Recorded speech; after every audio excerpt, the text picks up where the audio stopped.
Bonjour à tous, Namasté, c'est Nelly d'Énergie Soins Divins. Aujourd'hui, je vais vous parler de l'âme, un des voyages de l'âme, car notre âme, eh bien, c'est une grande voyageuse et elle aime justement parcourir des univers différents afin de se forger, si vous voulez, des enseignements, des expériences et puis pour pouvoir évoluer. Donc l'âme choisit un véhicule terrestre, notre corps physique, pour pouvoir venir s'incarner. Mais elle fait bien d'autres choses encore. Donc aujourd'hui, eh bien, je vais vous dire que chaque nuit, eh bien, votre âme se détache de votre corps physique et retourne à la source pour archiver ce qu'elle a vécu dans la journée. C'est ce qu'on peut appeler aussi un voyage astral, conscient ou inconscient. Et elle retourne dans les strates, dans les plans de lumière, dans sa famille d'âme, pour justement aller conscientiser, aller apprendre ce qu'elle a vécu dans la journée. Elle fait son bilan de cette incarnation et elle essaye de comprendre ce qu'il lui faudra travailler pour pouvoir justement évoluer. Et grâce à l'aide des guides de la famille d'âme, eh bien, elle pourra mettre en place son parcours d'ascension, d'évolution au fur et à mesure de ses incarnations. Alors, vous le savez tous, il y a des jeunes âmes et des âmes anciennes, des âmes éveillées, des âmes non éveillées. Donc, l'âme jeune, eh bien, comme un jeune enfant, elle va expérimenter la matière, l'ombre, la lumière, la colère, tous les sentiments qu'elle ne connaît pas dans les plans divins. Et justement, à ses dépens, elle a besoin de ressentir des émotions, je dirais, fortes, que dans les plans de lumière, elle ne connaît pas.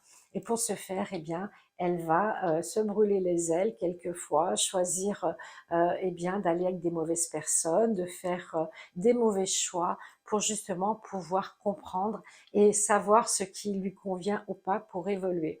Et chaque âme a le but d'évoluer, même celles qui sont les plus sombres, eh bien, elles restent le temps qu'il leur faut pour comprendre la leçon. Et les guides lui permettront toujours, bien sûr, de revenir dans la lumière dès qu'elle le souhaitera. Et donc, les âmes anciennes, eh bien, ce sont des âmes qui ont plus d'incarnation sur Terre, mais aussi dans l'univers, sur d'autres planètes. Car l'âme a besoin de faire un chemin initiatique, aussi bien sur la Terre, mais également elle va aller visiter d'autres civilisations, d'autres galaxies, d'autres planètes, d'autres étoiles. Ça fait partie de son chemin et quand elle aura terminé toute cette évolution, qu'elle aura franchi l'arbre séphirotique avec les 9 cœurs angéliques, eh bien si elle est prête et si elle le souhaite, car on a toujours le libre arbitre, l'âme décide, elle est conseillée par les guides de la famille d'âme, mais c'est elle qui fait son choix. Si elle décide de continuer à s'incarner, eh bien, elle le fait. Elle peut devenir, si elle est très évoluée, un grand guide, comme un maître de sagesse, comme le Dalai Lama, comme Bouddha, Yeshua, etc., Sananda.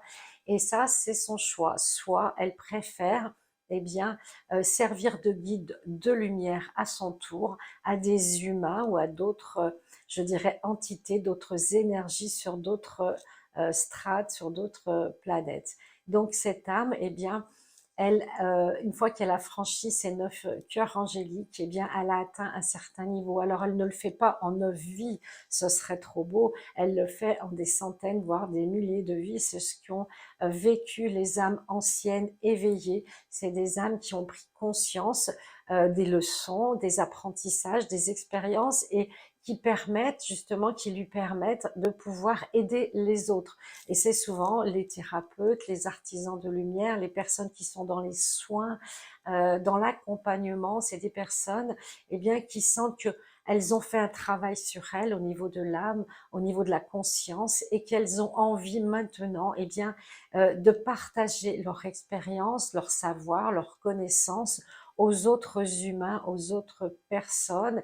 Et c'est souvent des personnes qui continuent d'évoluer bien sûr sur Terre parce qu'on n'a jamais vraiment terminé ce travail et en même temps, elles ont ce charisme ou cette lumière ou cette sagesse qui fait que les autres personnes sont attirées vers cette âme ancienne éveillée afin justement de pouvoir s'éveiller à leur tour. Donc, à notre naissance, eh bien, vous savez que les anges nous mettent le voile de l'oubli afin justement que l'on ne se rappelle pas de ce que l'on a déjà vécu, afin que l'on soit pur comme un enfant et qu'on puisse faire notre travail en toute, je dirais, en toute sérénité.